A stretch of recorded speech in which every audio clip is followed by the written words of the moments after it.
Okay students, probability distribution में हमारे पास नेक्स्ट है बाइनोमियल डिस्ट्रीब्यूशन। अभी जो मैंने आपको बताया था that was Bernoulli distribution. Okay, now we are having binomial distribution.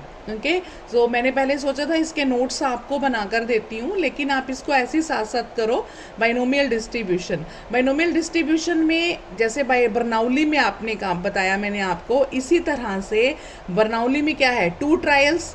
But अब अगर हमारे को ये देखना है कि किसी एक्सपेरिमेंट को हम बार बार रिपीट कर रहे हैं, ठीक है, और उस अक्रेंस की भी जो रिजल्ट्स हैं, जो इवेंट है उसके जो अक्रेंसेस हैं, वो दो में हमने करा, इधर येस और नो, ऑन और ऑफ, सक्सेस और फेलियर। मीन्स हम कंसीडर कर रहे हैं, देखो, let a random experiment be perform rapidly, ठीक है। अगर हम उसे रिपीट कर रहे हैं रैपिडली, अगर हम उसको बार बार अकर कर रहे हैं, क्यों? क्योंकि हमें अपना एक्सपेरिमेंट परफॉर्म करके एक्यूरेट रिजल्ट लेना है।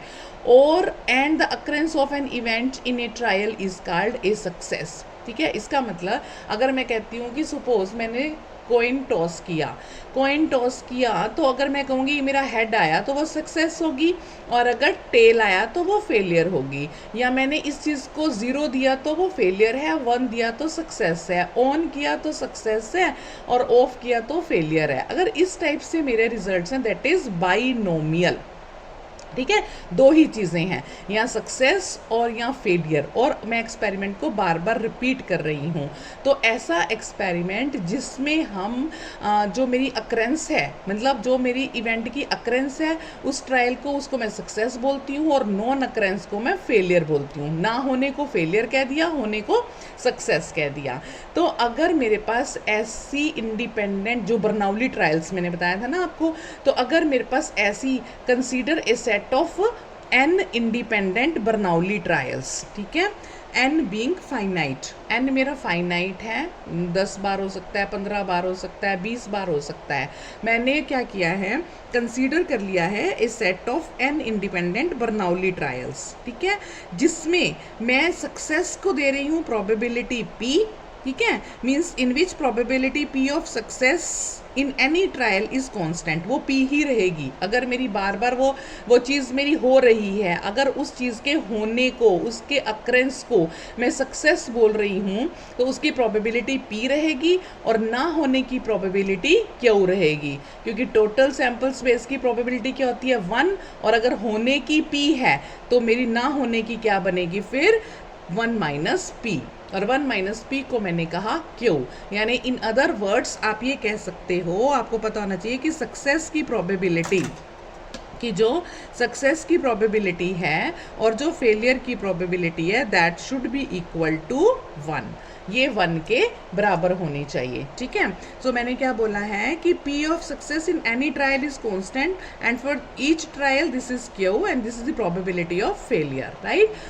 So the probability of x successes, अगर मैंने उस एक्सपेरिमेंट को परफॉर्म किया और मेरे x टाइम्स सक्सेस आई, ठीक है ना, x टाइम्स, x कुछ भी हो सकता, मान लो मैंने 10 बार, n मेरा 10 है, ये जो मैंने n बीइंग फाइनाइट लिया ये 10 है, 10 में से मेरा 4 बार सक्सेस आया, मीन्स x मेरा 4 है, ठीक है। तो इसका मतलब 10 में से 4, n माइनस x मेरा फेलियर है। समझ में आ गई? तो the probability of x successes and consequently n minus x failures in n independent trials, अगर मैंने ऐसा कंसीडर किया है, मतलब आप ये कहो कि मैं कोई एक्सपेरिमेंट परफॉर्म कर रही हूँ, पहली बार सक्सेस आया s, फिर सक्सेस आया, फिर फेलियर आया, फिर फेलियर आया, फिर फेलियर आया, फिर सक्सेस आया, फिर सक्सेस आया, इस तरह से। तो इनकी प्रोबेबिलिटी, कंपाउंड प्रोबेबिलिटी क्या होगी, प्रोबेबिलिटी ऑफ दिस क्या होगी, प्रोबेबिलिटी ऑफ एस, मीन्स इसकी probability, then probability of S, then probability of F, then probability of F, then probability of F, इसी तरह से probability of F and probability of S. तो probability of S, success के होने की क्या है, P, probability of S P, probability of F Q, probability of F Q, probability of F Q, probability of S P, ठीक है। मान लो मेरे इतने P हो गए और इतने Q हो गए, ठीक है। अब कितने P हैं, मैंने बताया है X, होने की प्रोबेबिलिटी X है, ठीक है। तो यानी कि P raise to power X, ठीक है, और ना होने की प्रोबेबिलिटी क्यू कितने हैं, n-x, उसमें से उतने n-x। तो जर्नल ऑर्डर में अगर हम कहें, we observe that probability of getting x successes and n-x failures in a specified order is this. ठीक है, p raise to power x और 1 minus p raise to power n-x। 1 minus p is q raise to power n-x। ठीक है, but you know that x successes in n trials can occur। अब x successes कितने तरह से occur कर सकती हैं, कितने वेज हैं, कितने तरीके हैं। पहले s आया, फिर 2f आए, फिर s आया, फिर s आया, कितनी तरह से आ सकता है। तो दैट इज आपने अगर कंप्यूटेशन ये किया था ना, आपने कॉम्बिनेशन परमुटेशन कॉम्बिनेशन किया हो, तो आपने NCX की वैल्यू देखी होगी कि ये जनरल फार्मूला हुआ करता था, जिसको आप 10th में देखते हो NCR। NCR क्या होता है, n factorial over r factorial into n minus r factorial. ये फार्मूला होता था इतने वेज में, है ना। आपने कॉम्बिनेशन परमुटेशन में किया ना, कंप्यूटेशन परमुटेशन कर रखा है, ये परमुटेशन में भी। तो आपके पास क्या है, p raise to power means ये जो अक्कर कर सकती है NCX। NCX क्या होता है मैंने आपको बताया, ये फार्मूला आपने 10th में किया हुआ होगा। ठीक है, इतने वेज से अक्कर करती है। तो इसका मतलब ये हुआ कि probability of x successes in n independent trials in any order is given by the, इसको जो हम कहेंगे इज गिवन बाय दी, इसको कैसे आप कह सकते हो, बाय दी एडिशन। ठीक है, इसको मैंने by the addition theorem of probability as NCX इतने तरीके से into p raise to power x into q raise to power n-x, where q is equal to 1 minus p। तो ये आपके पास वो तरीका आ गया, इतनी प्रोबेबिलिटी जो है वो आपके पास आ गई। ठीक है, मतलब इसको आप इस तरह से कहोगे कि इतने सक्सेसेस में एडिशन थ्योरम ऑफ प्रोबेबिलिटी ये है, यानी कि probability distribution of the number of successes obtained is called binomial probability distribution। ये जो मैं लाइन अभी लिख रही थी, the probability distribution of the number of successes। इस तरह से जो हमारे पास नंबर ऑफ सक्सेसेस हैं, number of successes so obtained is called बताओ क्या बोलेंगे उसको, binomial probability distribution. Binomial probability distribution, binomial probability distribution. ठीक है, तो आपको प्रोबेबिलिटी ऑफ जितना मैंने अभी आपको बताया, जितने भी सक्सेसेस में आप निकाल सकते हो, तो वो बाइनोमियल एक्सपेंशन से आपके पास रिजल्ट आ जाएगा। ठीक है, तो आप डिफाइन कर सकते हो कि किसकी डेफिनेशन, बाइनोमियल प्रोबेबिलिटी डिस्ट्रीब्यूशन को आप डिफाइन कर सकते हो। A random variable x is said to follow binomial distribution if it assumes only the positive values and its probability mass function is given by, इसका मास फंक्शन क्या होगा, probability of x is equal to x means इसकी क्या probability, आप इसको क्या define कर रहे हो, इसकी हम डिफाइन कर रहे हैं NCX को हम ऐसे भी लिख सकते हैं, NX p raise to power x q raise to power n-x। x क्या है आपके पास 0 1 2 up to n and q क्या है आपके पास 1 माइनस p। ये इतनी रहेगी अगर x मेरा 0 1 2 3 मीन्स नॉन नेगेटिव होगा, अदरवाइज ये 0 होगी, अदरवाइज ये 0 होगी। यहाँ पे लिख दो 0 अदरवाइज। ठीक है, ये कोमा में तो ये चीज़ ये है 0 अदरवाइज, मतलब अगर x मेरा पॉजिटिव वैल्यूज ले रहा है 0 1 2 3 तो ये वैल्यू आएगी। और ये क्या है, ये क्या बताया मैंने, बाइनोमियल डिस्ट्रीब्यूशन की डेफिनेशन, बाइनोमियल डिस्ट्रीब्यूशन की डेफिनेशन। ठीक है, दिस इज बाइनोमियल डिस्ट्रीब्यूशन की डेफिनेशन है। ठीक है, तो binomial distribution is a discrete distribution which can take only the values 0 to n, okay, and a random variable which follows the binomial distribution is known as binomial variate। Is known as binomial. अब कोई variable अगर binomial distribution poses करता है तो आप उसे कहोगे this is binomial, और ये इसके पैरामीटर हैं n एंड p। ठीक है, n and p। This denotes, ये क्या डिनोट करा है, this denotes the random variable x follows the binomial distribution with parameters n and p। ठीक है, ये जो ये x denotes b n comma p means binomial, x follows binomial distribution with parameters n and p। ठीक है, और इसकी probability को जो पी एक्स को कभी कभी किसी किसी बुक में ऐसे भी लिखा जाता है B X comma N P, यानी कि एक्स की तो हम ले रहे हैं और ये दो पैरामीटर्स हैं, ये दो इसके पैरामीटर्स हैं। ठीक है, तो ये हमारे पास था बाइनोमियल डिस्ट्रीब्यूशन।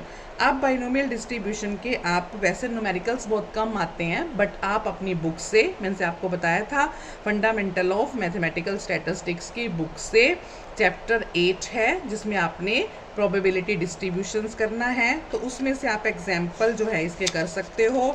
ठीक है, फर्स्ट 4-5 एग्जाम्पल्स कर लेना जिसमें आपको पता चलेगा कि कैसे बाइनोमियल डिस्ट्रीब्यूशन के एग्जाम्पल्स हम इसमें कर सकते हैं। न्यूमेरिकल्स बाइनोमियल डिस्ट्रीब्यूशन के बहुत कम आते हैं, थ्योरी ज़्यादा आती है, बट फिर भी आप साइड बाय साइड इसके एग्जाम्पल्स जरूर करना। Next important in this is movements of binomial distribution.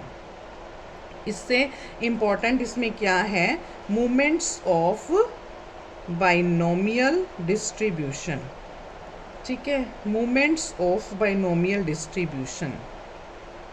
ठीक है, movements of binomial distribution, first 4 movements आपको पता है। First 4 movements about the origin, first 4 movements. अब मूवमेंट्स जब भी हम निकालते हैं ना, तो आपको मूवमेंट्स का भी पता होना चाहिए। क्या पता होता है मूवमेंट्स का, पहले सेमेस्टर में हमने किए हैं, अगर आपने ध्यान दिया हो तो, ध्यान से समझा हो तो।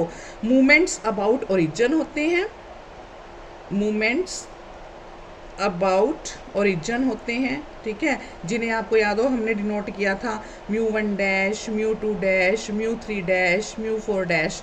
ठीक है, मतलब पहला movement, first movement about origin is denoted by μ1 dash, second movement about origin is denoted by μ2 dash, third movement about origin is denoted by μ3 dash, fourth movement about origin is denoted by μ4 dash. ठीक है, और इसी तरह से हम central movements भी निकाल सकते। दूसरा होता है मूवमेंट्स, अब एक तो मैंने बताया मूवमेंट्स अबाउट ओरिजिन, और मतलब मूवमेंट जो हम निकालते हैं, और आप सेंट्रल मूवमेंट्स भी निकाल सकते हो, सेंट्रल मूवमेंट्स। अब सेंट्रल मूवमेंट्स को कैसे डिनोट करते हैं, μ2 से, μ3 से, ठीक है, μ4 से, इस तरह से। ठीक है, अब आपको ये पता होना चाहिए जब आपने मूवमेंट्स अबाउट ओरिजिन निकाल लेने हैं, μ1 डैश, μ2 डैश, μ3 डैश, μ4 डैश, आप इजीली सेंट्रल मूवमेंट्स निकाल सकते हो क्योंकि उनके फार्मूलाज हमें पता है। लाइक μ2 क्या होता है, μ2 इज μ2 डैश माइनस μ1 डैश का स्क्वायर, सॉरी μ1 डैश का स्क्वायर, ये क्या है μ2। सेंट्रल मूवमेंट निकाल लेंगे अगर हमें मूवमेंट्स अबाउट ओरिजिन पता है, μ2 डैश माइनस μ1 डैश का square. Similarly you can find out μ3, μ3 क्या है, μ3 dash minus 3 μ2 dash μ1 dash plus 2 μ1 dash cube, μ3 dash minus 3 μ2 dash μ1 dash, ठीक है, μ2 dash μ1 dash plus 2 μ1 dash cube. ठीक है, अब मतलब ये वैल्यूज अगर आपको पता है, फर्स्ट 4 मूवमेंट्स इंपॉर्टेंट होते हैं निकालने को, तो आप सभी निकाल सकते हैं, बट फर्स्ट 4 मूवमेंट्स इंपॉर्टेंट है, उनकी हेल्प से आप सारे सेंट्रल मूवमेंट्स निकाल सकते हैं। लाइक आपके पास अगर हम μ4 भी देखें, μ4 भी देखें तो μ4 क्या है, μ4 dash minus 4 μ3 dash μ1 dash plus 6 μ2 dash, μ1 dash का स्क्वायर, μ1 डैश का square minus 3 μ1 dash 4, minus 3 μ1 dash 4। ठीक है, तो इनकी वैल्यूज़ पुट करनी है और ये आ जाएगा। अपने अभी ये आप यहाँ तक करोगे तो उसके बाद मैं आपको बताऊँगी कैसे ये वैल्यूज़ निकालनी है। ये वैल्यूज़ अभी निकालनी बताती हूँ। इस वैल्यूज़ को इनमें पुट करोगे तो आपके पास जो है सेंट्रल मोमेंट्स निकल आएंगे। इसके बाद हमारे पास हम बीटा फंक्शन और गामा फंक्शन भी इजीली निकाल सकते हैं। बीटा फंक्शन और गामा फंक्शन कैसे? अगर मेरे को मोमेंट्स अबाउट ओरिजिन पता है तो मैं सेंट्रल मोमेंट्स निकाल सकती हूँ। अगर सेंट्रल मोमेंट्स पता है तो मोमेंट्स जो है हम बीटा फंक्शन और गामा फंक्शन भी निकाल सकते हैं। ठीक है, बीटा फंक्शन और गामा फंक्शन, ठीक है, दोनों निकाल सकते हैं। अब बीटा फंक्शन और गामा फंक्शन क्या है? Beta functions are denoted by beta 1 and beta 2। तो बीटा 1 क्या होता है? μ3। ये जो μ3 निकालोगे, μ3 का स्क्वायर डिवाइड बाय μ2 का क्यूब। μ3 का स्क्वायर डिवाइड बाय μ2 का क्यूब। इसी ये जैसे आपके पास बीटा 1 है, बीटा 1 फंक्शन है, इसी तरह से हम बीटा 2 निकाल सकते हैं। ठीक है, बीटा 2 कैसे निकलेगा? μ4 डिवाइड बाय μ2 का स्क्वायर। ठीक है, μ4 डिवाइड बाय μ2 का स्क्वायर। ये दो होते हैं बीटा 1 बीटा 2। इसी तरह से आप गामा 1 गामा 2। गामा 1 क्या होता है? अगर आप देखो बीटा 1 से आपने निकाला μ3 का स्क्वायर डिवाइड बाय μ2 का क्यूब। बीटा 2 निकला मेरा μ3, ओनली μ3। ठीक है, बीटा 2 μ3 नहीं μ4 होगा, हाँ μ4 है। μ4 डिवाइड बाय μ2 का स्क्वायर। गामा 1 होता है, अगर बीटा 1 पता है मुझे तो गामा 1 निकाल सकती हूँ मैं बीटा 1 का स्क्वायर रूट। बीटा 1 का स्क्वायर रूट। और अगर मुझे मतलब बीटा 1 पता है तो मैं गामा 1 निकाल सकती हूँ। बीटा 2 पता है तो मैं गामा 2 निकाल सकती हूँ। That is gamma 2 is equal to beta 2 minus 3। Beta 2 minus 3। ठीक है, तो ये मैंने आपको ये बताया, इस तरह से हम बीटा फंक्शंस निकाल सकते हैं, गामा फंक्शंस निकाल सकते हैं, सेंट्रल मूवमेंट्स निकाल सकते हैं, मूवमेंट्स अबाउट ओरिजिन अगर हमें पता हो तो। और ये सारे के सारे क्या हैं? Movements of binomial distribution. ये सारे क्या हैं? Movements of binomial distribution. और मूवमेंट्स ऑफ बाइनोमियल डिस्ट्रीब्यूशन को हम इससे डिनोट करते हैं और ये उसकी डेफिनेशन है। बाइनोमियल डिस्ट्रीब्यूशन का कभी कोई फार्मूला पूछेगा तो आप क्या बताओगे? NCX P raise to power x Q raise to power n minus x। कब तक? जब x पॉजिटिव इंटेग्रल वैल्यू ले रहा है। अदरवाइज बाइनोमियल डिस्ट्रीब्यूशन की प्रोबेबिलिटी मास फंक्शन 0 हो जाएगा अगर ये नेगेटिव है तो, अगर पॉजिटिव इंटेग्रल वैल्यूज नहीं है तो। ठीक है, अब क्या रह गया हमारा? अब हमें ये करना है, ये फाइंड आउट करना μ1 डैश μ2 डैश μ3 डैश μ4 डैश। क्योंकि जब हमें μ1 डैश μ2 डैश μ3 डैश μ4 डैश पता होंगे तो हम बाकी सारे काम इन फार्मूला से निकाल सकते हैं। ठीक है, समझ आ गया? साथ साथ इसको करना है। इसके न्यूमेरिकल्स बहुत कम मतलब मैंने आपको बताया, लेकिन न्यूमेरिकल्स भी आप करके देख सकते हो। तो नेक्स्ट लेक्चर में मैं आपको बताऊंगी how to find movements about a region. μ1 dash μ2 dash μ3 dash μ4 dash, इनकी वैल्यूज़ निकालना नेक्स्ट लेक्चर में करते हैं। ठीक है।